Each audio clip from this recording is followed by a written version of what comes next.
Well,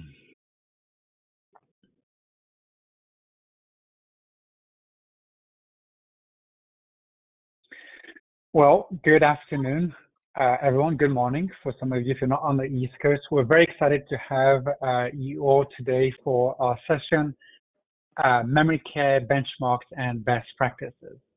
My name is Charles de Vilmorin, and I am the CEO and co-founder of a company called Link Senior.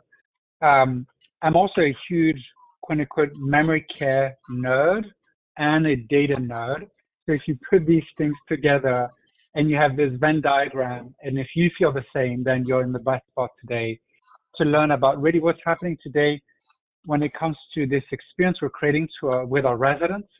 And again, taking this perspective around data, benchmarks, and really helping us operationalize best practices. So you're in the best spot because you have some of the best thought leaders to discuss this. So joining me today, and I'll introduce myself in further detail in just a second. We have David Troxel, who is the president of the Best Friends Approach, and Aaron Casho, Memory Care Community Coordinator with an amazing organization, Axe Retirement Life Communities, Inc. David, if you don't mind getting us started, in just a few minutes, I can change your slides if you want, but please give us more background on your person.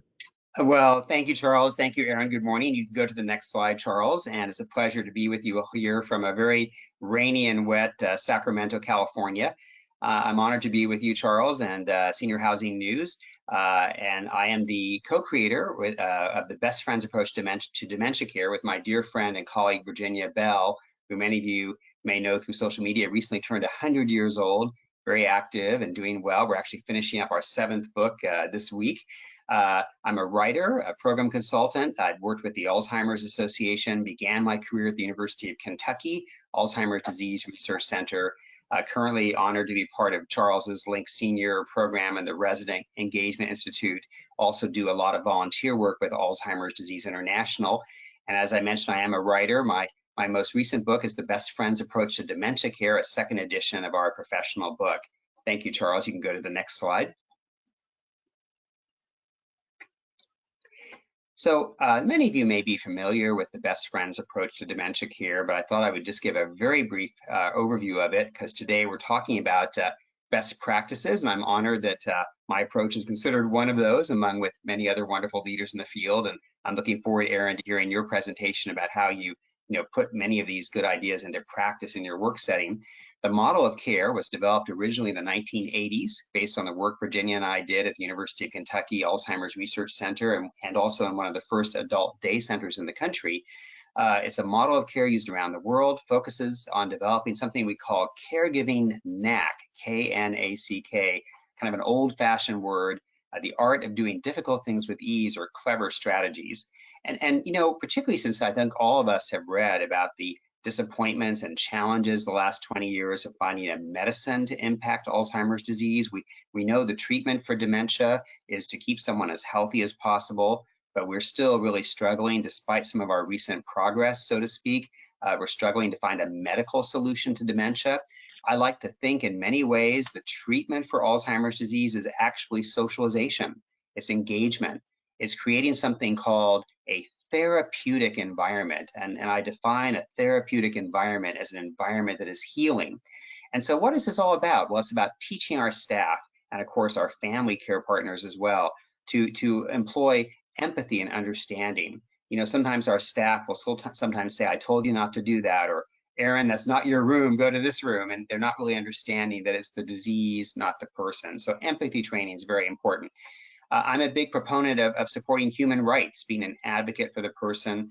Virginia and I have written about human rights in dementia care. This is an issue that is particularly sensitivity around the world, but having this idea of being an advocate for people with dementia is very important.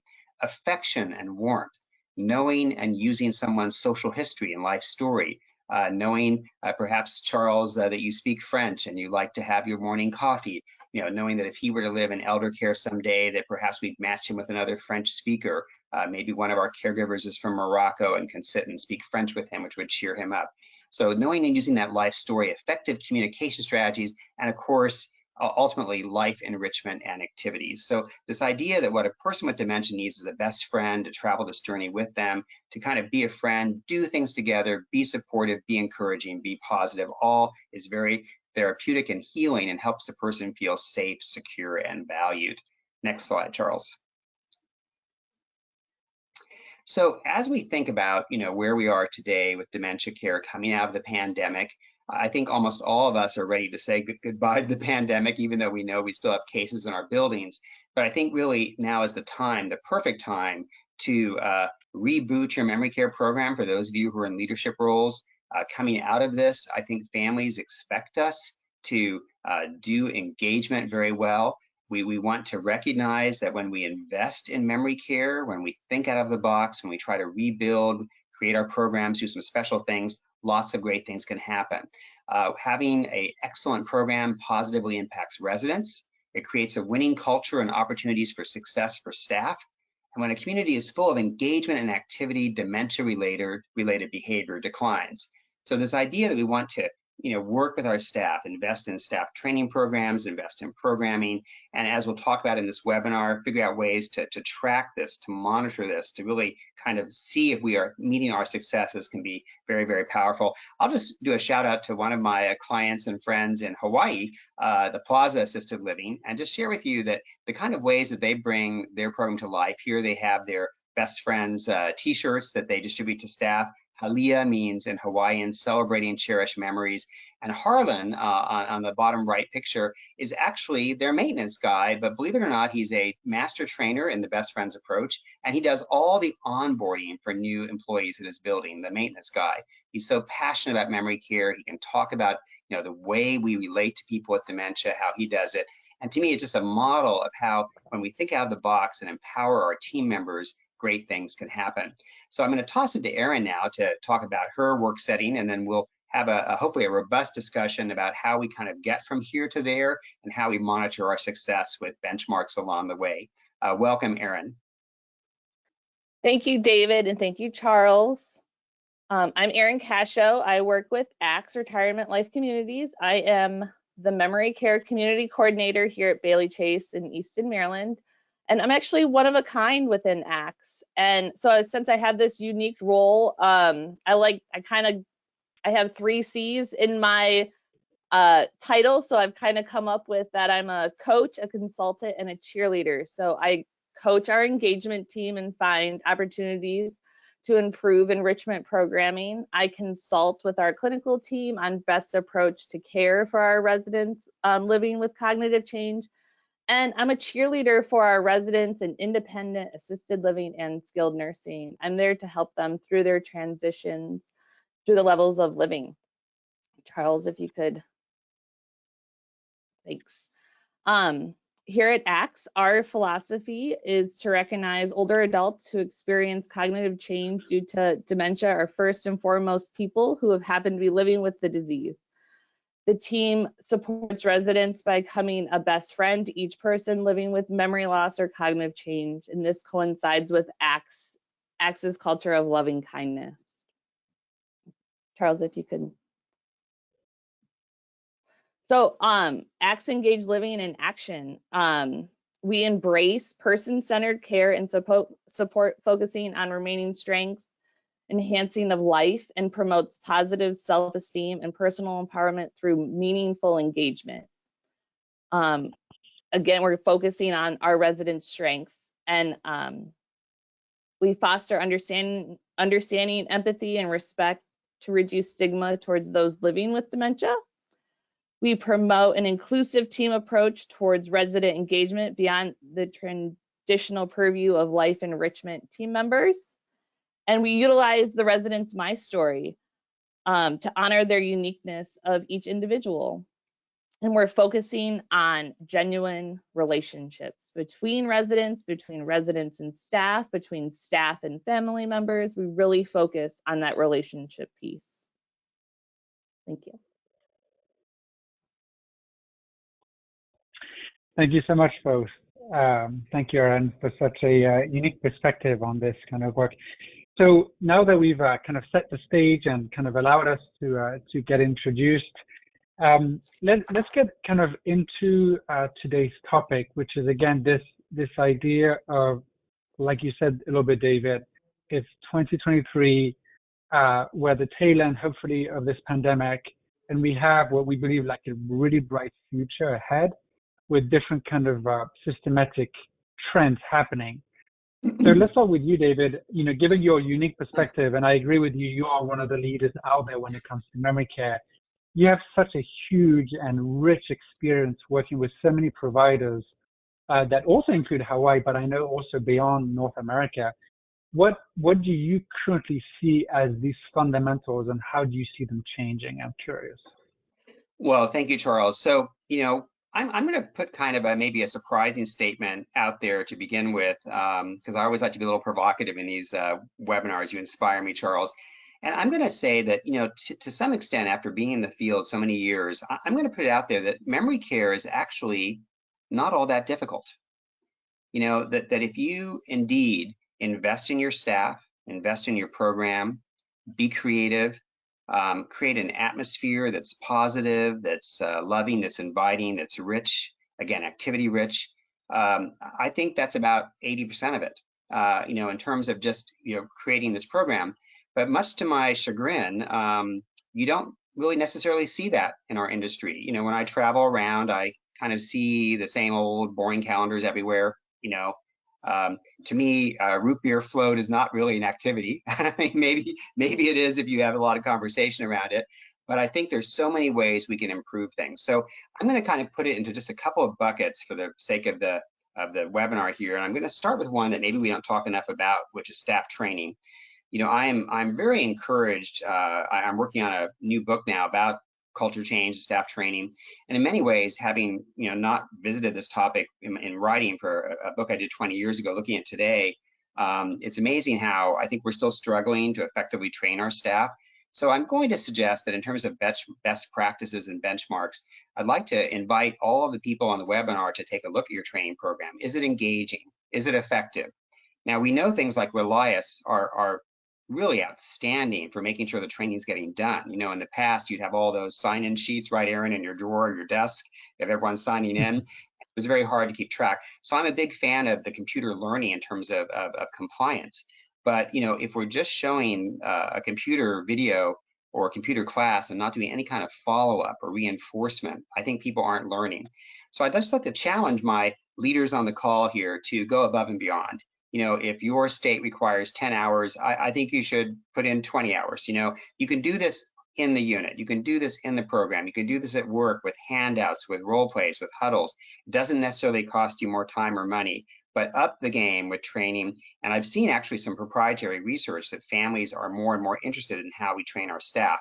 And of course, we know from best practices in other industries, maybe it's a Starbucks or a Nordstrom's or if any of you know this company called the Container Store, legendary for their staff training, that when you train people well, you get better results. So staff training is one area, Charles. I'm going to keep it simple. The program is second. I like to see a calendar with engaging language, with creativity, with activities tied to individual residents' preferences and interests. I'd like to see it 7 days a week. I'd like to see evening programming. Do your best, because from even a business perspective, if I'm touring your building and I'm touring 3 other buildings that day, you want to be able to, get a sense that lots of interesting things are happening. One of my kind of taglines as a writer and consultant, because I've been with the Alzheimer's Association for the last 15 years, I've consulted, and I always say, make your memory care program memorable. Make it, if I'm touring, what will I leave with? And so I recall, I guess I'm on my Hawaiian theme for some reason, Charles, but there was a building here in Sacramento where for a while their memory care director was from an island in Hawaii. And after working with her, I encouraged her to bring some of her own love of nature and the ocean, bring it to the program and do Hawaiian dance and do music and history. Another woman I knew in South San Francisco was a budding fashion designer. And this goes back many years, but she brought in her dummy or whatever, her what do we call it, form, I guess it is. And she actually designed her fashions in memory care and had the residents, she sketched the residents and she put the fabrics together, and it was quite lovely. So I want to just encourage everybody to invest in your programming. A third piece I'll mention, Charles, and this is one that maybe ties to some benchmarks and measurement later, but in my books, the Best Friends books, Virginia Bell and I often write about, you know, how there is also life between the activities on the calendar. And so we've actually written about things called, we call them 30 things to do in 30 seconds or less. And of course, there's actually 300, 3,000, you know, giving a compliment, giving a little hand massage, you know, talking about the fabric of someone's shirt. And you see isolation and loneliness is still an enormous challenge, particularly in skilled nursing. And there's research out there, you know, from SNFs that, you know, that there are residents, when you back out the time that you spend changing a brief for feeding somebody, particularly in skilled settings, they might only get 2 to 3 minutes of individualized attention every day. It's not all that much better in assisted living. And so I'm a big fan of talking to your team members and encouraging them to, you know, do things throughout the day, even things between the calendars. And I'm delighted to say that now, like, I have several clients who are even using things like point click care. I know you're working out with your platform too, Charles. We can actually perhaps even record and note that, you know, this week our staff did 37, you know, kind of in the moment activities. And what does that add up to during the course of the year? Potentially tens, if not hundreds of hours of engagement. So I'd say staff training and programming to me are two areas that I think we could talk about. That probably a very quick third one is social histories and life stories, which I think are so critical to dementia care. And again, I want to encourage people on the webinar, you know, are they being done in a timely basis? Are they being kept up? Or do the staff know how to use them? Because I still see often, even with good programs, that, you know, and we know there are always those emergency admissions, but often what happens is, you know, David Troxel gets admitted to your program and the staff don't know a thing about me still for another 7 or 10 days. And that really gets you off to a bad start, because I need my strong black coffee in the morning and maybe a newspaper and you know, time outside and someone to talk to me about my interest. And if I don't have that for the first week, I might be the one sliding out through the screen door and walking away. Hope I got us off to a good start there with a few topics to discuss, Charles. Oh, very much. This is, I think it's fascinating, definitely. I mean, the one thing I'd love to hear Aaron kind of comment on is on the fact that it's not difficult, but obviously I understand that once we invest and so on, things get much easier. So Aaron, you know, like you explained a little bit in your introduction, you have these 3 C's, right? Coach, consultant, and then cheerleader, which is really unique for your organization, but in most organizations also. Like, what are your thoughts when you hear David talk about these fundamentals? What do you see given your unique perspective? So a big part of my job is to do training with the staff. And I think we use the best friend approach, and it's such an easy thing to talk about. Instead of going to a nursing assistant and saying, I'd like you to engage with this resident, you say, I want you to be their friend. And everyone has had a friend in their life. Maybe not many, maybe, but everyone's had one friend. And friends, they focus on each other's strengths and they empower each other. You know, a great analogy I always talk about is when you're having that bad day and you might have messed up, do you call the friend that's going to tell you that you messed up? Or are you going to call the friend that's like, you're fine, it's going to be okay? Like, well, no, I don't think it was that bad. You know, you have that friend that's going to make you feel good. So when I talk to our team members here, I say, be that friend that empowers you, that makes you feel good. No one wants to be told what they did wrong, you know? So again, focusing on strength, listening to each other, not only with our residents, but our families. You know, you want to become their friend too. A great story, when I first got into this field, we had a Veterans Day party, and I had my dad come to it. And after we were leaving, he goes, you knew every family member. And he said, and you knew where they lived and when the last time they saw them. And I was like, yeah, that's what I'm supposed to do, you know? And he's like, that's really great. So again, talking to the residents, talking to their family members, especially on a memory neighborhood, having that connection with a family member is the most important connection, because you're their connection to their loved one. So having that person come in and be like, oh, did you go to Canada and see your granddaughter this weekend? Like, how's she doing? Was she in that parade? They feel like if you care about them, you're caring about their family member, which you are, because then you can talk to their loved one about their great grandchildren. So, but again, it's an easy way to talk to your team about being a friend. Everyone knows how to do that. It's such a simple concept. And to come to work and be like, I get to hang out with my friends today, rather than, I got to give Miss Smith a shower, or I got to take David to a doctor's appointment. Like, instead, it's me and David are going to go for a ride today. Maybe get a milkshake after that doctor's appointment. I know he likes chocolate milkshakes or chocolate malts. So I think it's all about not only the approach with our residents, but it's the approach with our team members when talking about this stuff, and also talking about difficult situations too. Not only with our team members, but with families. Once you have that relationship, it's an easier conversation when you do have to maybe talk about something sensitive. But yeah, I think was there anything else, Charles or David, that you wanted to add to that?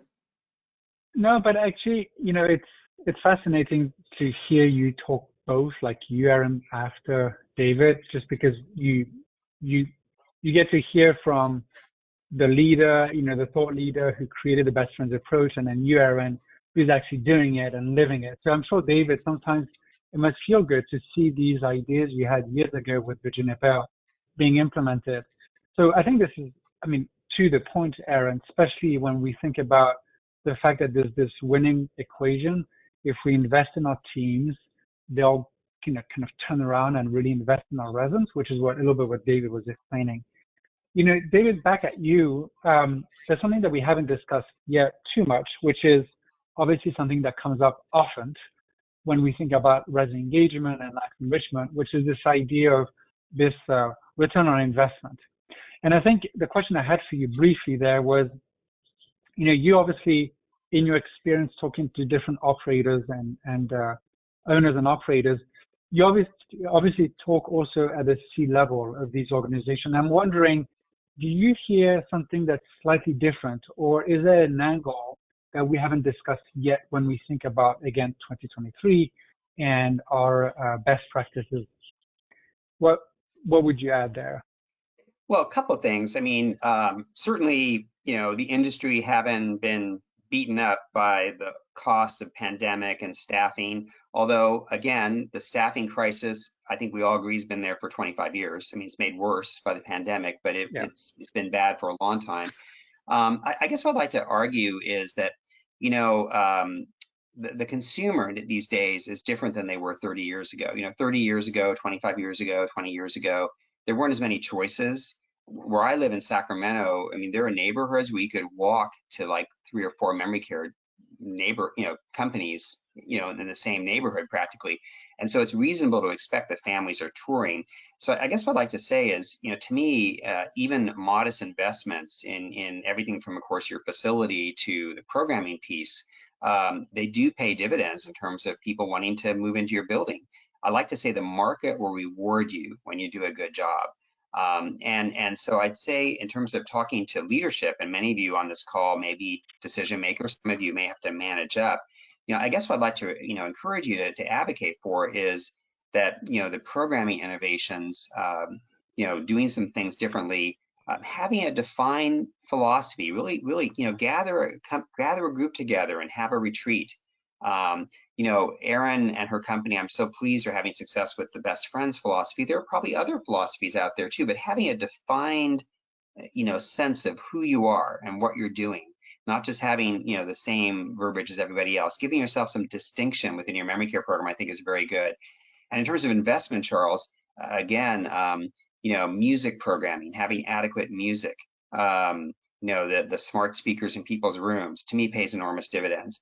I've been very impressed, Charles, with Link Senior, And not only the fact that you have that, and many of my clients use your product, of course, but the fact that you are really encouraging them to track the data, to measure it, because I've been in buildings over the years where they have a Link Senior or something like that, and it's just sort of gathering dust in the corner. Your company does an amazing job, really helping kind of motivate and empower people to use that program and count the hours. I know one group I work with, Prestige Senior Living, and I'm sure some of them are on the call today. I don't think they'd mind me mentioning that. They almost have a friendly competition with their buildings. Who used Link Senior the most this last month or two, and they kind of give internal awards for it. So I think talking to managers, I think it's good business to have a good program. And as I mentioned earlier, there are things you can do that don't break your budget, that you can do to make a difference. And I think you want to add that liveliness and engagement to the neighborhood wherever you can. And to me, that might mean hiring that extra half FTE activity director. It might mean adding to your activity budgets. I mean, I again, Charles, you caught me in a provocative mood, but I often hear on calls, let's get that at the dollar store. Well, how about we get up to the $5 store, the $10 store? Again, people are paying good money for our industry, and I'd like to see them have really, really terrific tools. And if you do this, the families will notice, and it will get you more move-ins. Yeah. Thank you so much, David. Thank you for obviously the nice comments about Link Senior. But I think, one of the things that really kind of resonates a little bit with what we're seeing also here, David, is that, bouncing off of this question, like the ROI, talking to the decision makers, what I'm hearing from you, David, is that you're kind of saying that there are other practices. Obviously, best friends approach has been there for a long time. It's proven. I mean, like you said, we have many common clients, which include ACTS, that are super happy with not only the implementation, but really kind of what it does long term to your communities, your teams, and residents. And I think what I'm hearing from you, David, is that whether we pick best friends or another approach, the importance is really to go, quote unquote, all the way in, right? To really do it well. And if we do that, right, if we invest in our teams, if we invest with the training, it'll be like what Aaron was saying, then your point, David, is that, quote unquote, the market would reward you.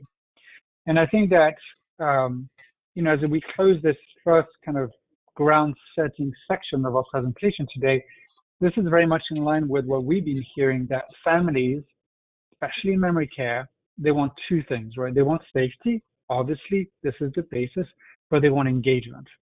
So it's exciting to know that obviously a tool like the Best Friends approach enables us to really accomplish obviously the second piece really well. So on this topic of data that we've kind of, as we say in French, been circling around, but we haven't yet probed or prodded. I'd love to, get a little bit further here, Aaron, if you don't mind. If we go one level down on that, right? Like from a day-to-day basis, like Aaron shows up at in the morning on March 15th, what's different than a few years ago, given your experience, when you think about that data, and how do you use it, and what do you see obviously the benefits of doing so? Well, my experience with using Link Senior here at Bailey Chase is that I get on there and I can see what the residents did the whole month, the last week, and our staff here, our team members, are doing a great job of writing little notes too. I just read this note and this resident was crying, and our life enrichment assistant wrote this beautiful note. I knew exactly what was happening with that resident and what techniques worked for her. And then we talked about, okay, well, what can we do next? We saw that this program didn't really work really well with her, but what can we do next with her? What can we take from this documentation so we can better ourselves and better engagement for this resident? And with our team members and our team approach, it's not just us. I take that to our interdisciplinary team and I talk to our clinical staff and I'm like, this person's crying at 10:30 every morning. Are they getting a medication? What can we do as a team to make sure that this resident, has a good experience for 10:30 for their program? Also the families, it's a really easy graph that you have from Link Senior, that when we are having a care plan that we can take and show them they did this many activities. They really like the baking classes that we're having. We see that, you know, Janice, who's my all-star note taker, you know, Janice is seeing a really positive actions and reactions from your mom when she's at baking class, and she's really talking about how when she baked with you, you know, what are some things that we can bake with her next time that you two baked with, you know, that best friends approach and connecting the families and the residents and the engagement opportunities. Also, I'm empowering our director of assisted living and our nursing home administrator to go in and look at the activities of what, you know, just take a quick look each day and see what their team members are doing.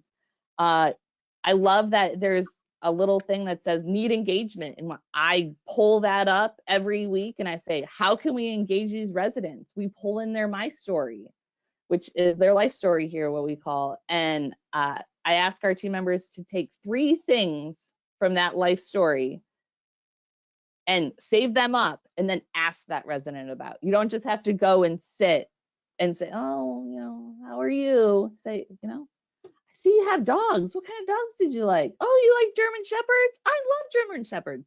We get that information for a reason. So empowering our team members to use that. You know, I was just talking to a family member about life stories. We're reading A Dignified Life in our support group. She said, yeah, one day I walked into my husband's room and there was all these pictures of German Shepherds up, and I didn't even know they knew we had German Shepherds. And it was such like, I was like, oh, that's great. You know, that's such a wonderful connection. And it made the family member feel really great too. So we're also tracking the program, showing the families. We like to take pictures, send to the families. We all have tablets, so it's a very easy, accessible thing to, you know, we're doing a program. Miss Smith looks really happy today. Let's take a picture and text it off to her loved one, you know, so she can see that she's having a good day. You know, we all worry, especially when the family members can only get here on Saturday afternoons, you know, mom's taking a nap. No, let's show you what mom's been doing all week, you know?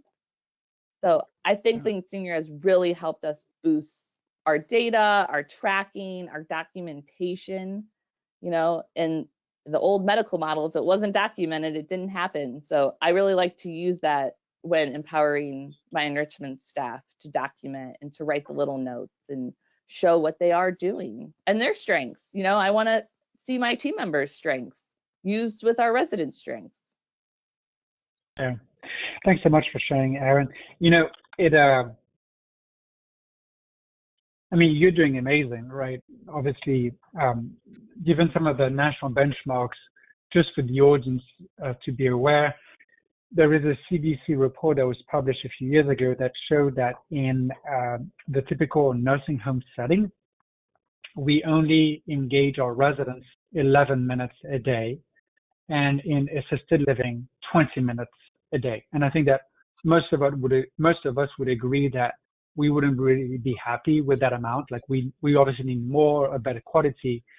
And you, Erin, obviously kind of quote unquote blow this out of the water. You know, I know that you're doubling, tripling some of these benchmarks. And I think, well, first of all, I assume it feels good, right? But I'm putting myself in Janice's shoes, right? You spoke about your team member, Janice. She finally gets credit for all of her amazing work. I'm curious, like how, as you're the leader, right, Erin, and you support other communities of ACTS, how does that data enable further positive discussions and really helping us move away from that medical model that you just explained? Can you share a little bit about that?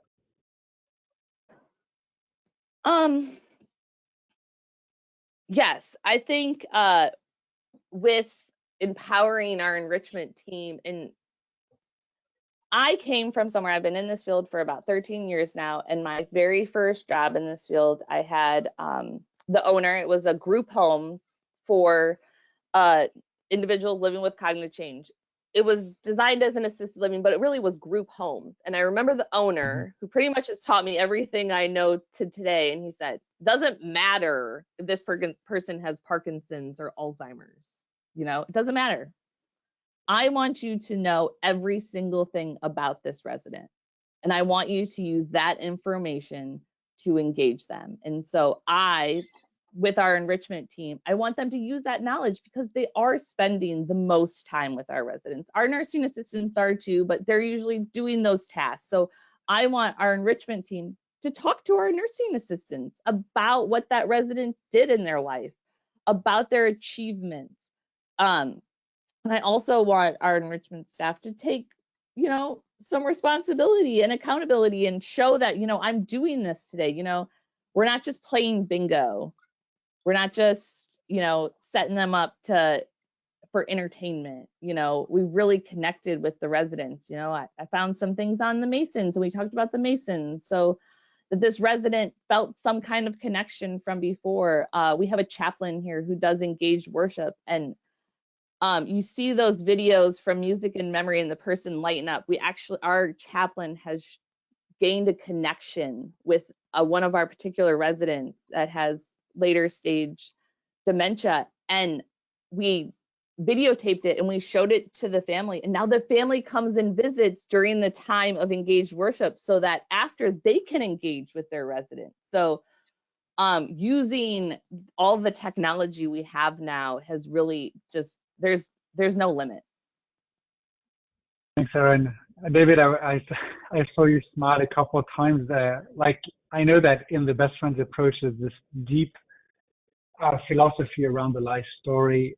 When you hear Erin talk about you got to know things about the residents and do something about it, what are your thoughts when you think about, getting back to your initial idea, like the treatment should be socialization, and you're seeing all these technology being implemented and the usage of data?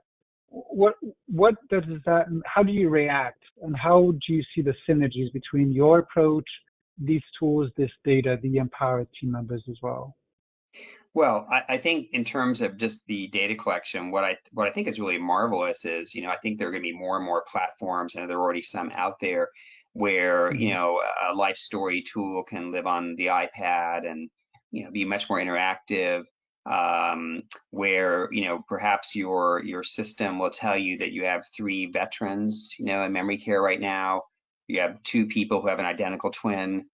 You have 6 people who love spicy food and Tabasco sauce, and so this idea of commonalities and, having people get to know each other, 2 people who are from Canada, this is all, I think, really exciting versus sort of the old paper forms.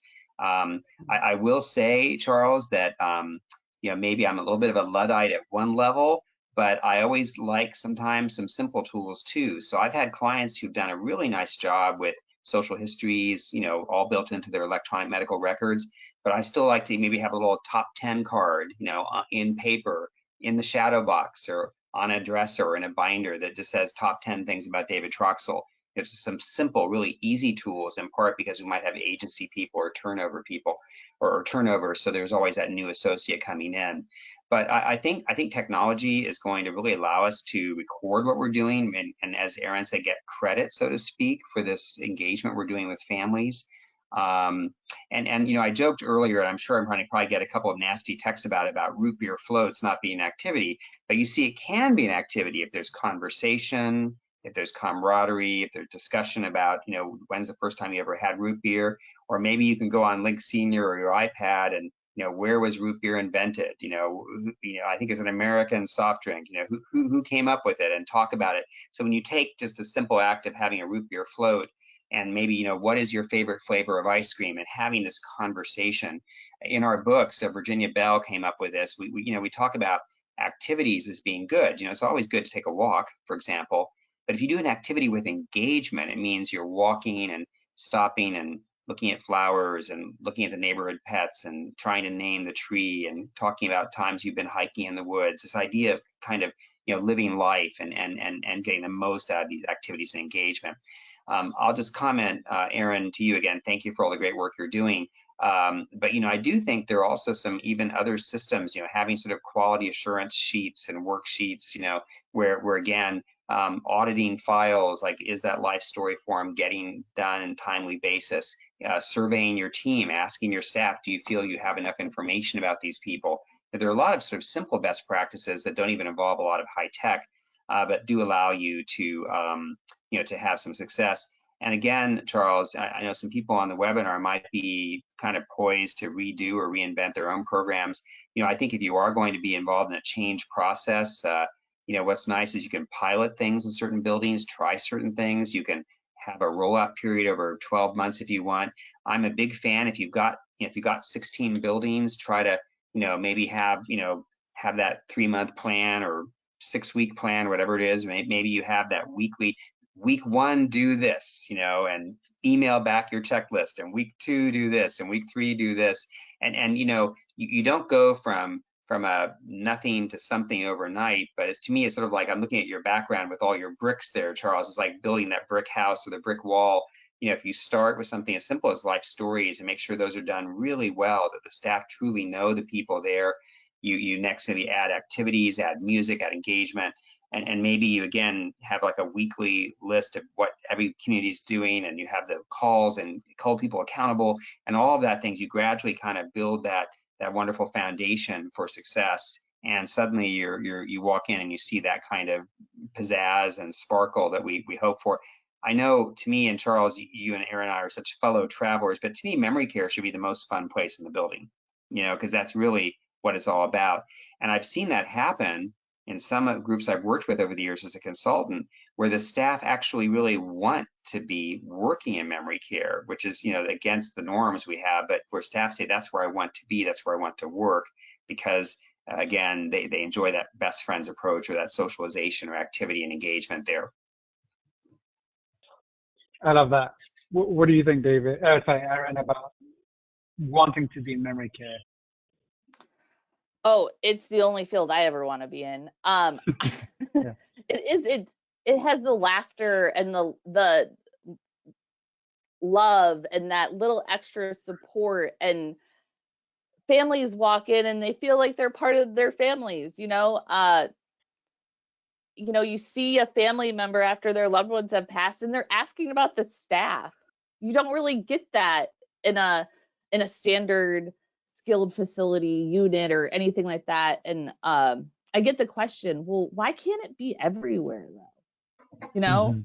Why do we have to be on a memory neighborhood to get that kind of support? And I agree, why aren't we looking at the My Stories? Why isn't this everywhere? Because it is so easy, and it staff want to come to work and they feel valued, and they don't just feel like they're marking stuff off on a task. But it's a culture change, and it's hard to see that, you got to put some dollars into it. You got to really focus in on that. It's not just about, how much intake this person ate for dinner. You got to make sure that you're serving the resident what they want to eat. Sure. And have that leadership support. I mean, I think there are companies out there, I'm thinking of a couple. I've done some work with Trilogy, and they've embraced best friends. They have strong leadership buy-in, strong leadership support. So I think all of that can be very good. Aaron, I'm sort of inspired by what you're saying, because, to me, having an excellent memory care neighborhood, for example, within a CCRC or even within your company, that becomes your laboratory for learning, because, we're dealing with mild cognitive impairment, issues all throughout any kind of senior living building. And I remember one group, I think it was Maureen's Park in Naples, Florida, they did a lot of great life story work in memory care, and they liked it so much they got inspired. So now in IL, they were doing something called a mini memoir. So inviting their residents to memoir writing classes in IL, independent living. So it's sort of nice how they can, that one best practice can kind of influence and make things, change all the way around. Mm-hmm. Yeah, I love this perspective. Sorry, go ahead, Aaron. Please go ahead. I'm just adding to his, in our support group, which is our IL residents, we're reading A Dignified Life. And I was telling David this a few weeks ago. One of the residents goes, "You did every one of these things to become my friend." Like, he caught me in the act. Thank you, Aaron. That's really sweet. It is really You know, sweet, but it's true. You don't need to just use It's it cool. on a memory neighborhood. Charles, I'll just throw a couple more things related to our benchmark theme out there. I know we don't have a lot of time, Yeah. but you know, there are companies who are also tracking things like falls and incident reports, Yep. elopements, psychotropic meds. And it gets a bit tricky, you know. I mean, you can roll out an excellent memory care program, but something else can impact falls, for example, like your acuity levels or your environment or other types of training. But you know, to me, it just makes sense that when you have a good program, I think the residents are happier, the families are happier, the staff are happier, the staff are feeling more success. And I think that just, you know, clearly to me, and you know, I've seen it with my own clients who have measured this. One group I worked a number of years ago, they got their, formerly it's called American Baptist Homes of the West, and they were public in saying this, that I think their psychotropic drug use in memory care, the year they really focused on programming, but dropped to well under 10%, maybe closer to 5%. So, you know, I think there is, depending on your organizational interest, you can set up some kind of guidelines, and if you're rolling out a memory care program, and see what kind of success you're having in certain areas. Ultimately, I think a lot of companies use this for better, for worse. You know, census. I mean, is the census growing? Because again, if you have a good program, I mean, I've seen excellent programs that are practically in church basements that are full with a waiting list, and I've seen the Taj Mahal places that are at 60%, because again, they lack that programming. So I think that's all very factor. But there are a number of other things I think you can build into your evaluation of your memory care program, particularly if you're launching a new initiative like Best Friends or other kinds of activity engagement programming. Yeah. Gosh, you just said so many things, David. I think we could spend the whole afternoon here, but we're not. We're going to try to wrap up in about 14 minutes. Now, I do have a couple comments here, which I think is fascinating, is that, you know, for the longest time, we as an industry have talked about reducing the use of antipsychotics, to your previous point, David. But I think, you know, what we hear from partners and clients that are really kind of thinking about what's next, there's this recurring trend that we see, which is that we're not thinking about reducing anymore, but we're thinking about eliminating, right? That is the end goal. Right? That is the goal. And we should not kind of, you know, we shouldn't hide or use other words than that. And then another comment before I go back to Aaron and talk about how we operationalize things, a couple comments that you both have alluded to, which is that our industry has been very good at collecting data, right? We have a lot of data left and right. You talk about falls, about meds, but when you think about it, Aaron's role, right? Aaron in life enrichment, historically, we have almost no data, right? That's why we get excited with the benchmarks. But when you think about it, this so important piece of our experience tracks no data, you know, and we have a maintenance department that has, maintenance is important, right? Don't get me wrong. It has security and all of that. But isn't it odd to think that we're finally getting to the point where we are the same level as maintenance when it comes to data? I think that's why there's so much more excitement about, okay, we have benchmarks, how do we improve from there? So let's get into that very briefly, if you don't mind. When, Aaron, I'd love you to give your perspective, like from Janice's point of view, or another team member of yours, which is, you know, most of them do great work. They're passionate. They show up at work. They engage elders and residents. But now they are empowered to know and say, listen, this is the cool things that I've done. You know, how do you see that translate between the different departments? You know, working with nursing or other like marketing and sales, to David's point. How does that work now in your world?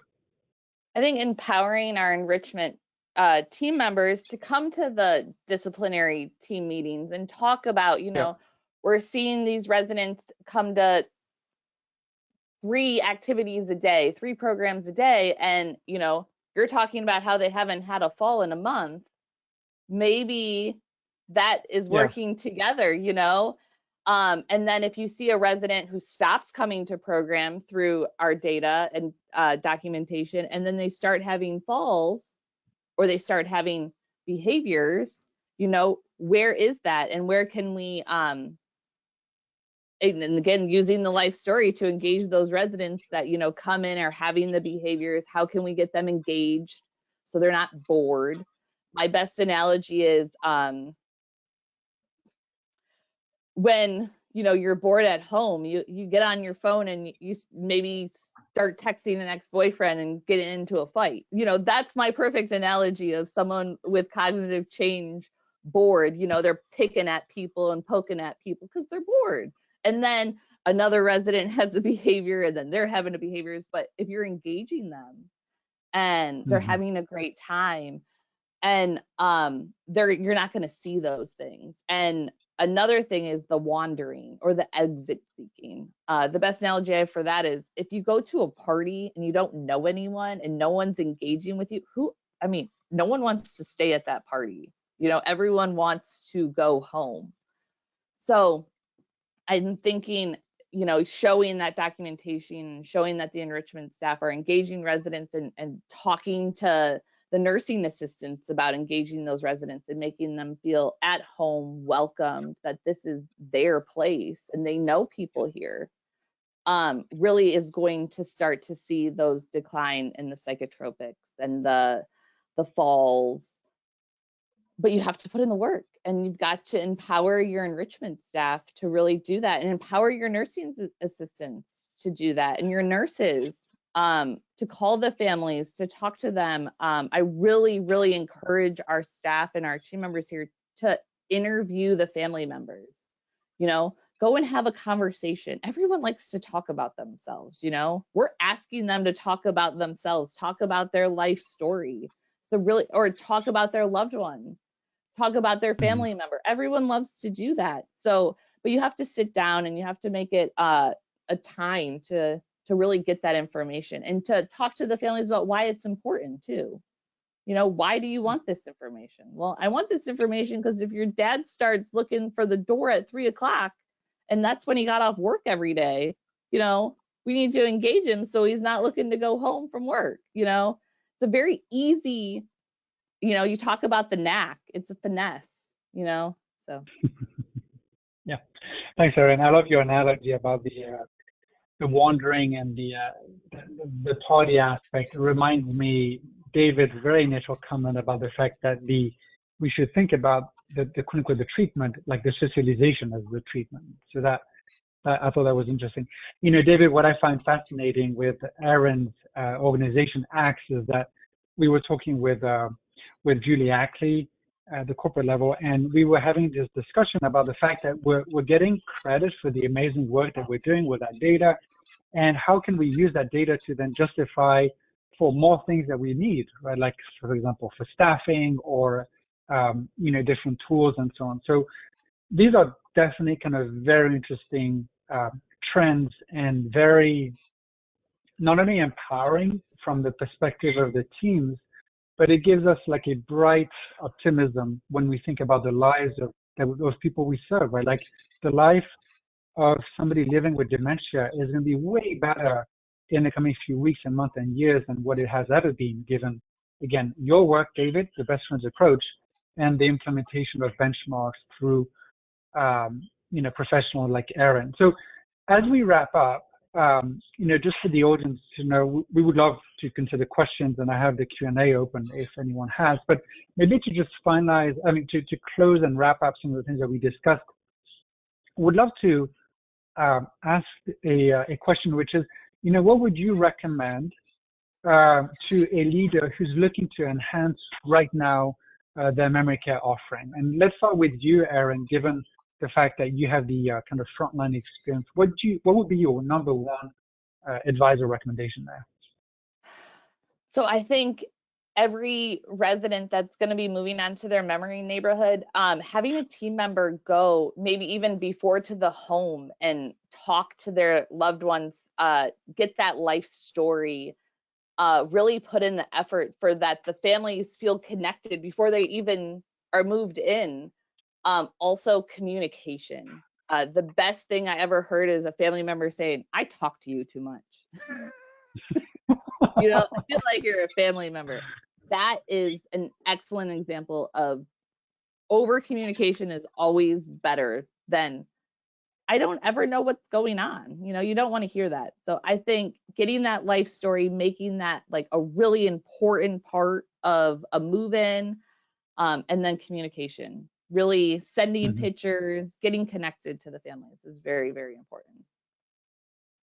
All right. So yeah, communication is so important. And then what you alluded to, Aaron, this lifestyle, like starting with the residents, obviously. That's why we're here, right? This is why our industry even exists in the first place, obviously. David, your final thoughts. 30-second answer, I guess. I would encourage companies, if you feel like you're not where you want to be, get a group together, hold a one-day retreat, serve some good food, get people together, vision, brainstorm, get a calendar, start planning. Lots of good resources there with the Alzheimer's Association, best friends books, whatever. But I think map out a strategy and begin. Cool. Thanks, David. We had several questions here in the chat. Somebody had a question about staffing and the ratios. And what I suggest for you is, if you go to linksenior.com, we have a whole resource with benchmarks and what we recommend to be staffing levels for memory care, assisted living, and the nursing home environment. And if you want, I can give you very briefly before I get into the next question. So the ratios that we recommend based on the data to meet and exceed these benchmarks in terms of engagement is one team member for 27 residents in AL, 23 in the nursing home environment, and 1 to 13 in memory care.